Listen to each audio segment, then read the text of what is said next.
All right, guys, welcome back, or maybe for the first time, to your unique devotion. Today, we're back at the beginning of chapter 3 of the book of First John.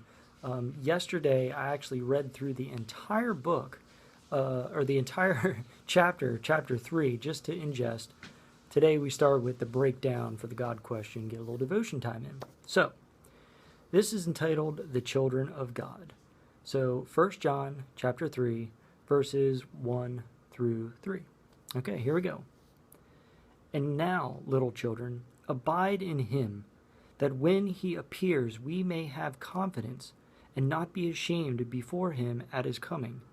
If you know that he is righteous, you know that everyone who practices righteousness is born of him. Behold, what manner of love the Father has bestowed on us, that we should be called children of God. Therefore the world does not know us, because it did not know him.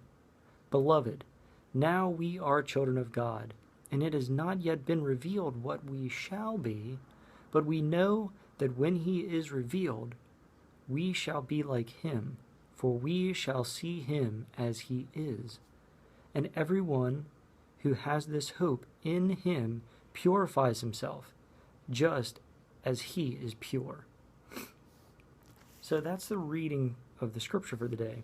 So let me just toss the question right out. Let's just hop right in. Let's not fool around. How do you purify your body? It talks about here everyone who has hope in him, in God, it's all around us, purifies himself just as he is pure. And it's something you're kind of always working towards. So let's do some example time. Let's talk about the body. How do you purify your body? Do you bathe regularly?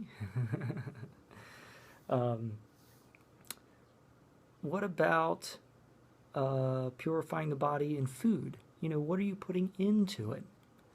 How are you purifying it in the form of exercise? And I'm not talking about like hitting the gym and pumping the weights. I'm talking about something as simple as just a little bit of 2 to 5 minutes stretching in the morning, just to get things moving, helps to open things up, get things awake. It's a kind of purification. Well, what about the mind? What kind of stuff are you allowing into your mind? What kind of music? What kind of videos and entertainment are you using? What sort of books are you reading? What kind of people are you talking to and listening to just that are around you? And, the negativity or the positive stuff that people are talking about. What sort of things are getting into your mind? Are you letting purified things in? Being aware of the negative stuff that comes in, but just not paying that much attention to it and kind of pushing it out, getting rid of it? Just what sort of things are you letting into your mind? But what about the soul? I think the soul gets left aside. It gets pushed away. It gets forgotten. We're so busy trying to make sure we're eating healthy and exercising and reading and purifying the body and the mind that we're not really focusing on the soul. Listening to this video, getting some scripture in, and taking a moment to think and communicate with God is sort of purifying the soul. It's connecting with something and getting answers to how to do life from inside, from the very core of your being. Finding out things that are only on the inside, your soul, that let's see, things like you knowing that you are loved, knowing that you are beautiful, knowing that you can be strong whenever you need to be and weep whenever you need to be. Those are things that swell from the soul. Yes, the body, it's all connected, but the initial start is from the soul. Then comes the emotions. The emotions don't trigger the soul triggers the emotions. And if your soul is all chaotic, guess what? Your mind and your emotions are going to be all chaotic, which probably means that your body and the things that you put in are chaotic. I think the best place to start is with communication with God.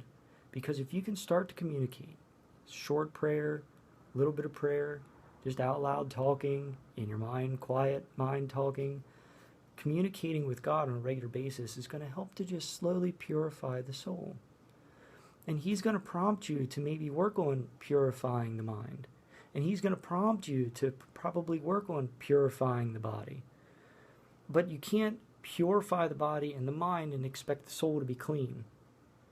You kind of have to purify the soul and work on purifying the soul to help purify the mind, to help purify the body, to make it sustainable.